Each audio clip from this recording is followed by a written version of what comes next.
I'd like to introduce Tom. Tom is the Director in Advanced Milking Limited, a consultancy service for all aspects of udder health and milking machine optimization. Advanced Milking provides specialist advice for dairy farms in the UK and Ireland, as well as working around the world to deliver training and independent support to other dairy veterinary surgeons and industry stakeholders. Tom's background is in veterinary medicine, with 10 years in dairy practice prior to setting up Advanced Milking with his colleague Dan Humphreys.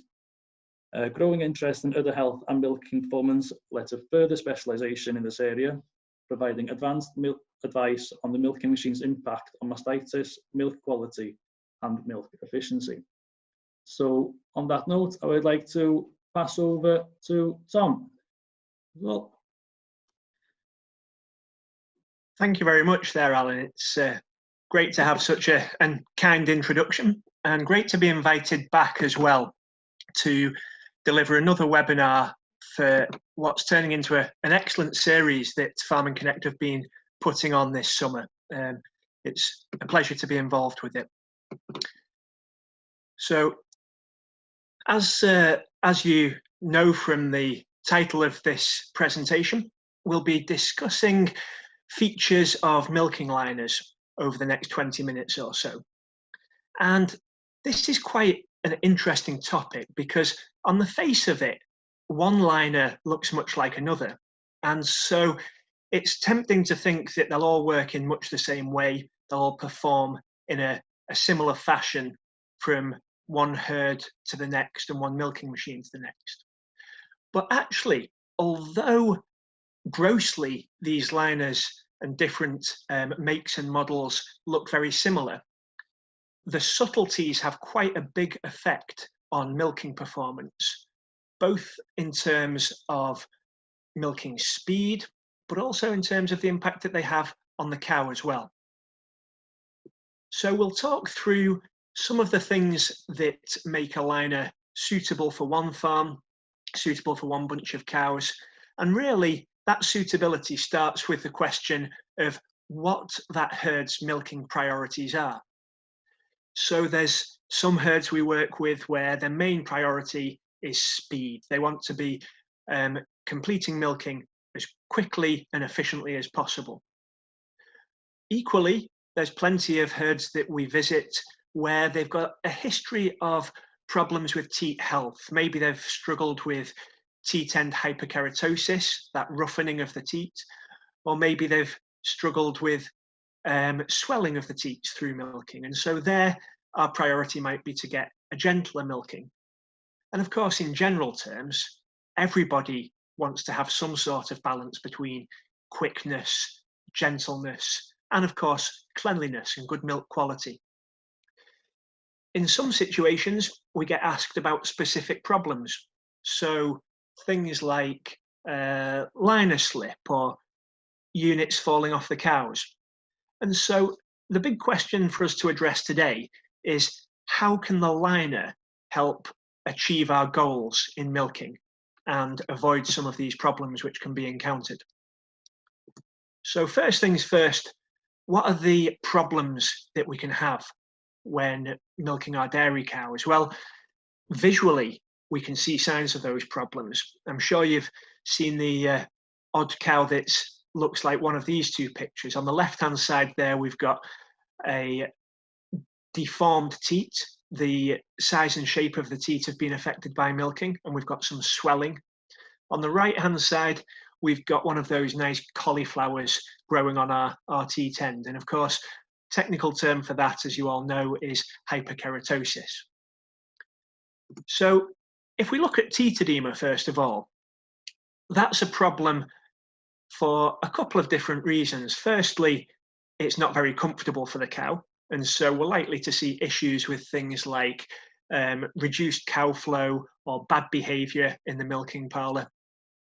But also, it can slow down milking, and the way it slows down milking is that swelling actually causes the teat canal to narrow, and so milk flow out of the teat is reduced.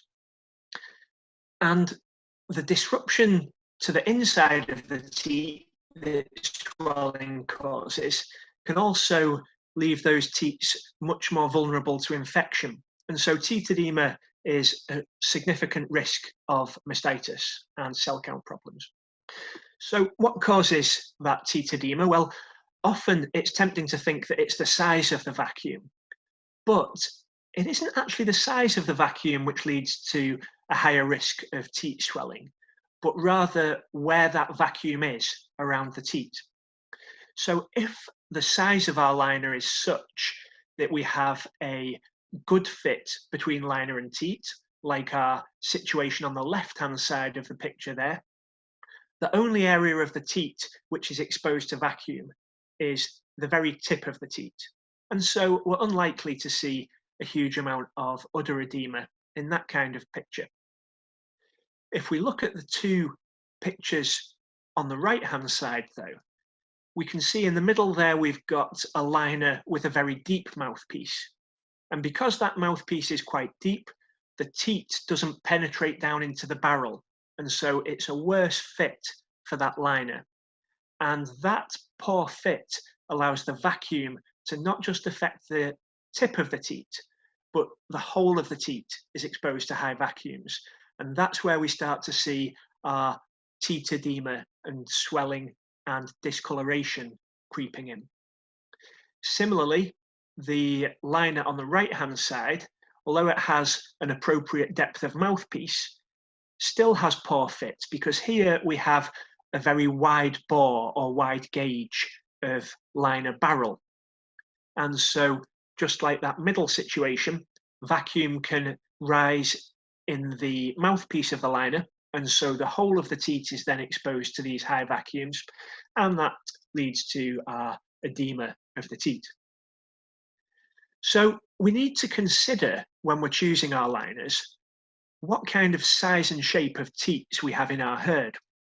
Now, here we've got some measurements of a fairly standard Holstein herd, and we can see the range of lengths of teat on the front left, front right, back left, back right.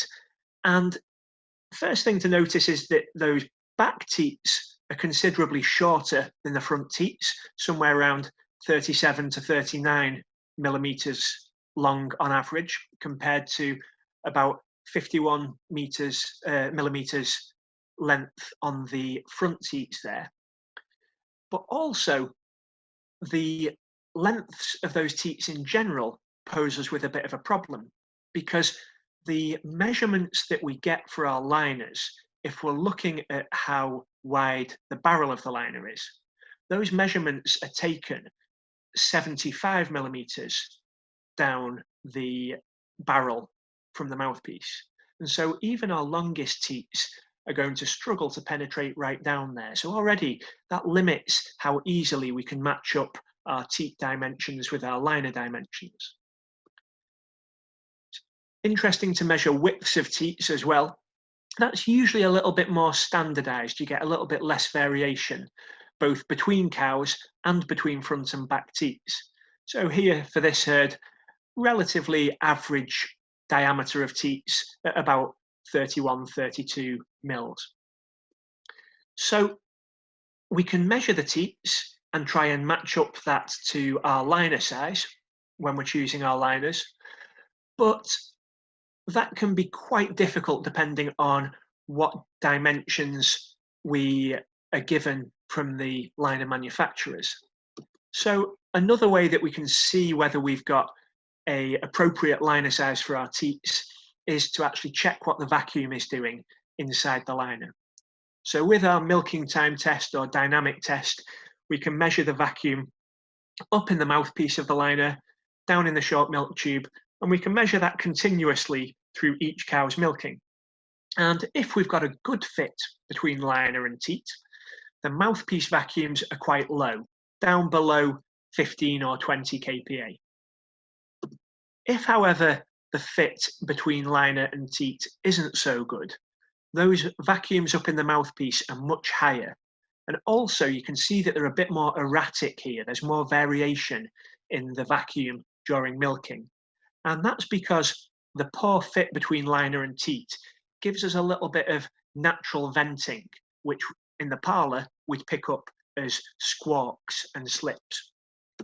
So rule number one when we're choosing our liner is that size does matter. And if we don't have the right size of barrel of the liner, if the depth of the mouthpiece isn't correct for our cows, or if the size of the opening at the top of the liner isn't appropriate for our size of teats, then we're going to start running into problems. The other problem that we highlighted a few minutes ago was rough teat ends, or hyperkeratosis, to use the technical term. And those rough teat ends are basically just an overgrowth of skin at the bottom of the teat. Now, they can be a problem for a few reasons as well. Firstly, rougher teats attract more dirt and so are harder to disinfect. But also, the thickening of the skin can make it harder for the cow to seal that teat canal closed at the end of milking. And that just leaves a slightly easier pathway for the bacteria to get inside the teat and potentially go on to cause us mastitis. So we could do with avoiding hyperkeratosis as much as possible. And to do that, we need to know why we get it in the first place. Now, I'm probably teaching you to suck eggs here. You'll all know this, I'm sure. But basically, hyperkeratosis is a bit of a defense mechanism by the cow. So in the same way that if we were doing a load of manual graft, say we were digging out a ditch or shoveling muck or something with a spade, we end up over a period of time building up some calluses on our hands. And that's the body's way of toughening up the area where it's receiving some trauma. And that's basically what's happening with our teat end hyperkeratosis. As the liner collapses during the rest phase of milking, that liner squeezes on the end of the teat, and the highest forces are focused right on the tip of the teat. And so the cow's defense mechanism to those stressful forces is just to thicken up the skin. And that's where our hyperkeratosis starts to come from. And the properties of the liner play a big part in increasing or decreasing that pressure on the teat end, and so increasing or decreasing the risk of hyperkeratosis. And you'll have heard people talking about liner tension. Liner tension is basically how tightly the liner is stretched within the shell. So how much we're pulling it beyond its normal relaxed length. And what we tend to find is a little bit like with our bow and arrow here. The tighter we stretch that string, the more force that bow is able to apply when firing our arrow. And similarly with our liners, the tighter we stretch our liner, the more we stretch our liner, the more force we find is applied to the tip of the teat. So high tension liners give us two results. Firstly, they give us a faster milking. And there's various reasons for that, which we probably don't have time to get into now. But the flip side of that faster milking is we have a higher risk of teat end damage, teat end hyperkeratosis, because faster also means a little bit less gentle. An interesting side point with this is when we're choosing our liners, the tension of those liners is based on a particular shell which the designers have paired that liner with. And so it's not uncommon for people to try and save a little bit of cash by putting their new liners into their existing shells. That means you only need to buy the liners, you don't need to buy new shells as well, which obviously is nice for the bank balance. But we need to bear in mind that if we're not stretching those liners to the same extent and in the same way as they're designed to be stretched, they may not work in the same way that we expect them to. And so it's always worth checking whether you can get away with the existing shells when you choose a new liner, or whether you actually need to get a different shell so that that liner works in the way in which it's intended. The other property of liners which can increase or decrease the risk of hyperkeratosis is the material that it's made from. And this is a little bit like the situation with our tennis ball and our cricket ball here. I'm sure you'd all rather be hit in the head with a tennis ball than a cricket ball. And that's pretty obvious, isn't it? The tennis ball is a little bit of a lesser impact because that soft wall of the rubber tennis ball deforms around your head. And so the force on your head isn't quite so strong. The only thing that deforms when you get hit in the head by a cricket ball is your head. And that's because we're dealing with a much tougher material there. And so there's no give in it, and the force that it applies is much harder. And the same is true with our milking liners. If we've got tougher walls to the liners, they'll apply more force to the teat end. And so thicker walls, tougher rubber, will give us a faster milking, but a little bit more force on the teat end. And so potentially a little bit of a higher risk of teat end hyperkeratosis. So this again is something to consider when we're choosing our liners. Do we want to use thin walls or silicone liners so that we have a gentler milking? Or do we want to speed milking up by using thicker walls with tougher rubber? But it's always worth remembering that the liner can work in quite a different way depending on our milking machine settings.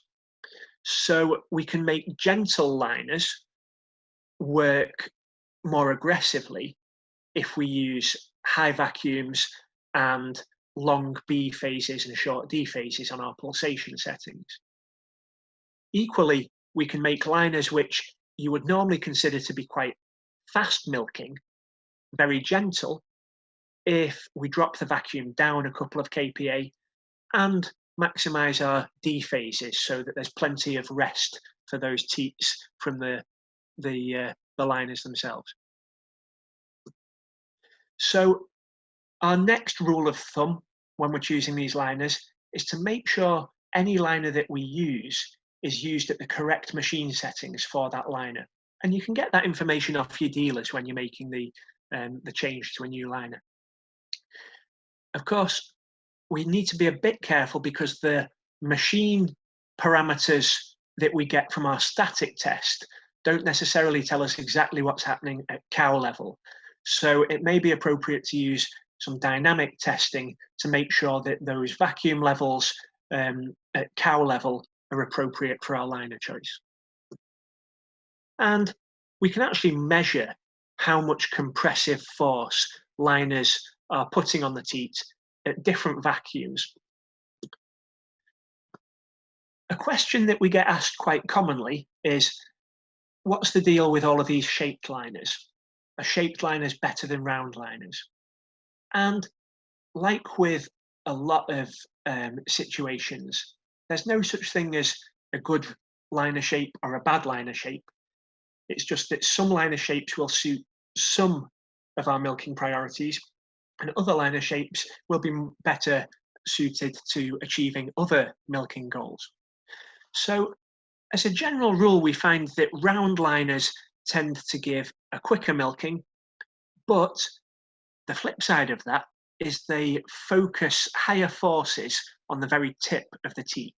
And so if we've got a herd with high levels of hyperkeratosis, fast milking round liners might not be our number one choice for those herds. So the flip side of that is our shaped liners. The advantage of shaped liners, such as cloverleaf shape or triangular shaped, is that they move the force away from the teat end when they collapse. So we aren't focusing such high compression on the tip of the teat. And by acting in that way, those liners are less likely to give us high levels of hyperkeratosis. The downside to that is that those liners give a slightly less robust massage. And so we might be risking a slightly greater buildup of fluid in the teat, a little bit more of a risk of teat oedema. And that brings us on to another liner choice that we have to make. Do we want a vented liner or not?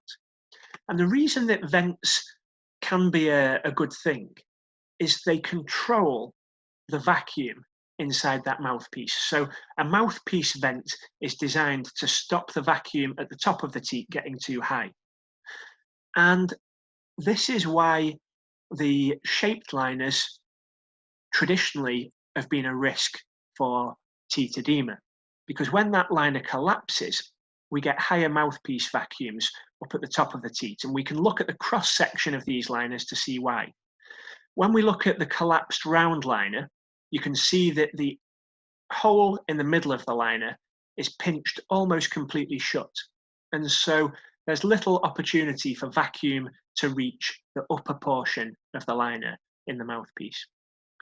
But when our shaped liners collapse, they tend to have slightly bigger gaps at the fold point, and so we can get vacuum building up around the top of the teat and reaching these higher vacuum levels that we can see in our dynamic milking tests. So vents are really important in shaped liners to avoid a buildup of vacuum at the top of the teat. And so we'd almost always advise using vents if we've got triangular liners on our machine. The one thing to be wary of is vents in other places. So things like short milk tube vents, they have a good role in some ways in that they may improve milk flow through the cluster, but they can have some unintended consequences, such as a little bit of a higher risk of backward flow of milk against the teat end.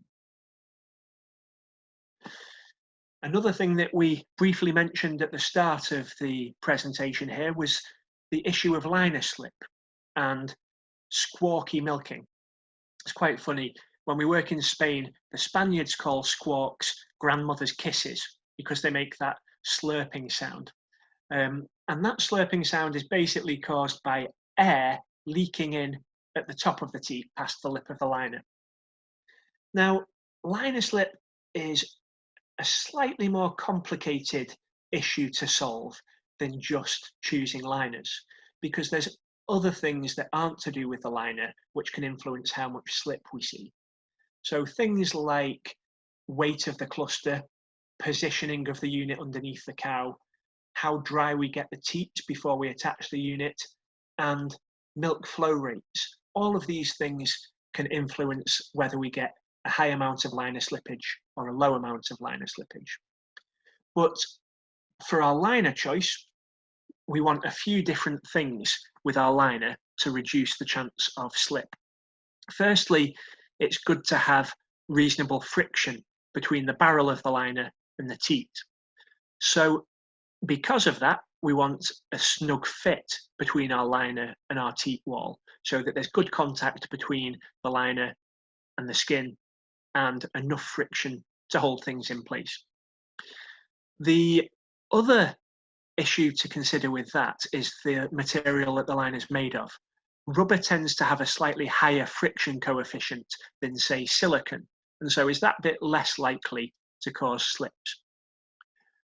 But we also need to consider the design of the liner, and in particular, the depth of the mouthpiece and the size of the hole in the top of the liner. Now, the depth of the mouthpiece, as a general rule, the smaller it is, the more likely we are to see slippage. But equally, we don't want that mouthpiece depth to be too big, because as we've discussed a few moments ago, that can lead to increased rates of teat oedema and higher mastitis levels because of it. So perhaps a bigger priority to focus on is the diameter of the liner orifice, the hole at the top of the liner. And we want that to be matched as closely as possible to the teat of the cow. It's also worth considering how stiff the lip of the liner is, because we see less liner slip and fewer squawks with a stiff, thick lip on the liner.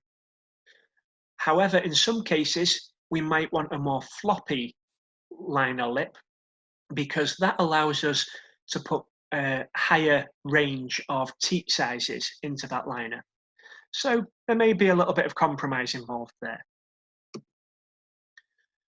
The final rule when we're considering all of the different contributing factors to choose our liner is what else is happening with our milking.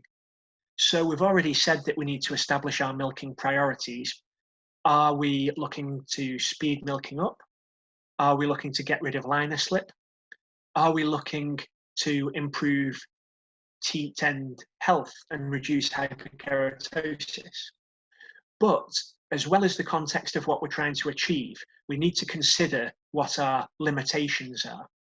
Because with the best will in the world, not every milking is the perfect milking.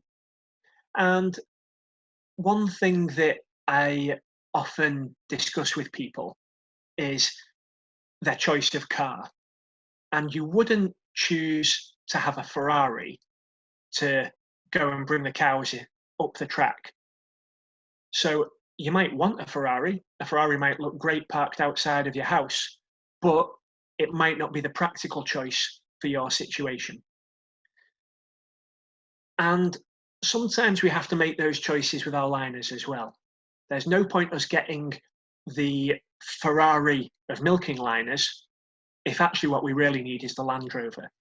And a common situation that we find is herds where they have a genetic predisposition to slow milking cows. So slow milking cows are actually quite useful in that the reason they're slow milking is they have tight teat ends, and tight teat ends mean less infection and less mastitis. But of course, if we go and put a very high performance liner on those slower milking cows, we're going to run into trouble. We're going to be making milking much more aggressive than is appropriate, and we're likely to quickly run into high rates of teat end hyperkeratosis, possibly even teat oedema, and more mastitis off the back of it. So we need to establish those limitations and say, well, I'd love to have that Ferrari milking liner, but actually I'm honest with myself and know that my situation, I'm better off getting the Land Rover of the milking liner world. So to wrap up all of these different features that we've discussed, we've said that we need to begin our hunt for the perfect liner by deciding what we want out of our milking. We need to be honest about our limitations. And once we've decided on those two areas, we need to prioritize getting the right size of liner for our teats. If we want to go down the quicker milking, more efficient milking route, then we might be looking at round liners, rubber liners, thick walls, mounted under high tension. Equally, if our priorities have been decided based on improving teat health, then we might go for vented triangles or some thin-walled silicone liners, and we're likely to be looking at liners that are lower tension. Once we've decided more or less what we want from our liner, we need to make sure that that liner is used in the correct shell, so it behaves as it should. And we also need to make sure that our parlour settings are appropriate for the liners that we're interested in putting on. So with those milking priorities, a good start is actually working out our milking efficiency. What are we doing in terms of milk per hour or milk per stall per hour? Because if you're already doing pretty well with milking efficiency, there's no point rocking the boat by going for some high performance liners. You're already doing a good job. Another thing that's worth doing straight away is getting a proper teat score done. And when I say proper, I mean looking at teat oedema scores as well as just teat roughness scores. And that's quite important whenever we make a change with the milking machine, because we want to be able to see whether the changes that we've made over a period of 3 or 4 months are making things better, worse, or keeping things more or less the same. And when we're looking at our milking limitations, sometimes it can be a bit difficult to work out, well, have we got good milk flow rates in our herd? Are we doing a good job of stimulating milk letdown? And so with that case, I'd really recommend getting a milking time test done. Request that from your engineers or from local consultants, because without knowing whether we've got biphasic milking or high levels of over milking, we're shooting in the dark a little bit as to deciding whether we want to go down one avenue with our line of choice or another avenue with our line of choice. So those are the considerations that we at Advanced Milking bear in mind when we are working out a suitable set of liner options for the herds that we work with. It's fairly satisfying when we do go through that process and pick the perfect liner, because you do tend to see fairly nice results in terms of both udder health performance, but also milking efficiency performance as well. It's amazing just how quickly the cows respond in terms of milking speed and cow flow in and out of the parlour when they're happy being milked. So that's a whistle-stop tour of the considerations for us to think over when we're choosing liners. And I'd be happy to take any questions now, either on liner choice specifically or milking machines in general. Thank you very much. Thank you very much, Tom. A very interesting and very informative presentation there. So we've got a question come in straight away. So what levels of teat and keratosis are acceptable in a herd? Yeah, it's a good question. A lot of the old textbooks and old articles give a threshold of 20% and say, if you're below 20%, then you're doing all right. But that means that 1 in 5 cows is suffering from rough teat ends, and 1 in 5 cows is at a higher risk of infection of the udder.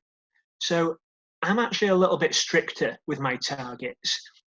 For a year-round calving herd, I would give them a challenge of getting those rough teat ends down below 15%. You'll notice I said for a year-round calving herd.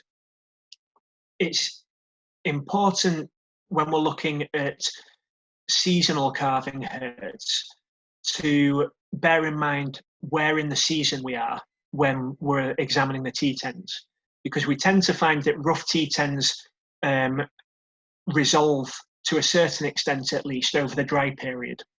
So if we were to go and do a teat score on a spring block in March or April, when all of the cows are fairly fresh, then they haven't actually had much chance to build up teat hyperkeratosis at that point. So we might look at all of those fresh calved cows and think, yeah, teats are fine. The milking machine and the liners must be performing perfectly well. Whereas if we were to go to that same herd 2 or 3 months later, we might find that now they've had a few more months of wear and tear from the milking machine, all isn't as well as we thought. And actually, at that point, we've got more hyperkeratosis than we would have predicted. So with skewed calving patterns, we have to bear in mind what our sort of average days in milk is when we do our teat score, so that we don't get sold a dummy and sent down the wrong route. Great, thank you very much. And there was another part to that question and said, how bad has Tom seen it in herds? We don't see teat ends on any other herds to know if our cow teat ends are good or not. That's the thing, isn't it? You know exactly where you are yourself, but you don't have, you don't really have many other herds to compare to. The worst I've seen in the last few months is a herd that had about 65% of cows with rough teat ends. And that's particularly bad. I normally start getting a little bit jittery if we're up in the high 20s or the 30s in terms of percentage of the herd with rough teat ends. So to see almost 2/3 of the herd displaying rough teat ends was a bit of a shock. And there we were fairly aggressive in implementing measures to turn that situation round. And that was partly liner choice, partly reducing over milking, and partly pulling the vacuum down a little bit so that the vacuum at the end of the teat wasn't quite so high. Okay, thank you very much. So we've got a question from Aaron Jenkins. How many litres an hour per unit would you consider to be good? Yeah, so it's quite a nice measure of milking efficiency is milk per unit per hour, because it's the best way of comparing with other herds. Things like cows per hour are affected by yields, and things like milk per hour are affected by parlour size. But milk per unit per hour is much more comparable across different herds. And the only time that isn't true is for swingovers. So for a double up parlour with units down both sides, whether it's herringbone or rapid exit, doesn't really matter. I'd expect people to be hitting 50 or 55 kilos of milk per unit per hour. For a swingover, there's less downtime for each unit because it comes off one cow and whips straight across to the other. And so we put a slightly higher target on swingovers. So for swingovers, I'd be looking at them achieving about 70 kilos per unit per hour. Great, thank you. So we've got another question now. We group cows at stage of lactation. What level of hyperkeratosis is acceptable in cows 200 days in milk or over? Yeah, it's a good question, and that sort of feeds back to what we were saying about seasonal calving herds. So if we were looking at that late lactation group, obviously it'd be inappropriate to give a strict target of 15% there. So for that group of cows, you'd be looking at more like 25% as a target. But even though we give them a little bit more leeway, you don't want to be too tolerant of hyperkeratosis in that older group, because once we start getting above 25% in that in those higher days in milk, it suggests that it isn't just inevitable wear and tear. We're actually looking at problems that could be improved with the interaction between machine and cow. Great. The question here, are picture charts or photos available for teat scoring, either from Tom or online? Yeah, so there's quite a few resources online, actually. Obviously, we've got a whole bank of images of all sorts of weird and wonderful teat conditions. But the best resource I've found online is if you pop into your search engine, Teat Club International, it'll throw up some nice kind of standard examples of different teat scores. So Teat Club International is a really good resource, and that should come up if you pop it into Google or whatever search engine you use. Great. Another one from Aaron again. We changed to square liners 5 years ago and dropped back levels to 42, and it has completely eliminated teat and damage in our 4488 swing over parlour. So yeah, that was one of the statements. A nice example of how those shaped liners just move the pressure away from the teat end. And of course, dropping the vacuum doesn't do any harm with teat end health either, because with vacuum, the higher the vacuum, the firmer the liners are pulled together. So the walls of the liners squeeze together harder when we have a higher vacuum in there. So that combination of moving from a round liner where the force tends to be focused on the tip of the teat to a shaped liner where that force is moved away from the tip of the teat and reduced slightly. Combining that with a lower vacuum, really nice example of how you can have a good positive effect on teat end health. Now from Matty here, we use ADF because it saves a man in the parlour, but I've been thinking and advised to change to a teat wand or platform sprayer and change the clusters to milk right ones. Yeah, so as with a lot of choices that we make, there's pros and cons for the different competing sort of solutions to our problems. We tend to find that any spray system, whether it's us spraying by hand, whether it's deck sprayers, or whether it's some of the newer robotic arms like the Teat wand, spray in general is a little bit more haphazard in terms of the amount of teat coverage that you get.